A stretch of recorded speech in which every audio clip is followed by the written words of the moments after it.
aproximadament un mes, el dia 22 de març, se celebrava el Dia Mundial de l'Aigua. Precisament este és un dia per a cridar als quatre vents que l'aigua és un dret i no és cap privilegi.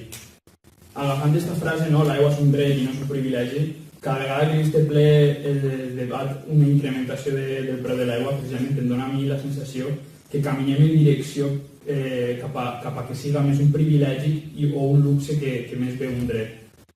Avui a Gebasa es proposa incrementar el preu de l'aigua, encara que aparentment no, com està explicant Antonio, és una pujada individualment molt elevada, oscil·la entre 4 i 6 euros anuals a l'any, que si ho multipliquem per totes les cares són molts diners. I la veritat és que no deixa de ser una pujada. I pensem que l'aigua ja està bastant cara com per a que la pugem. Sincerament, des d'aquest grup municipal no entenem massa quins són els motius per a que doni aquest increment de l'aigua, més enllà que Gebasa guanyi més diners en contra dels interessos dels nostres veïns. Comentava Antonio que l'aigua tenia que pujar en funció de l'IPC.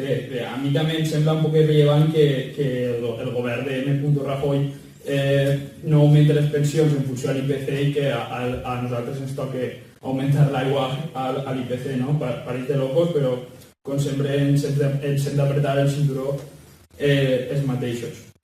A tot això, paral·lelament, en la documentació que jo he rebut no apareix cap informe tècnic ni proposta d'acord.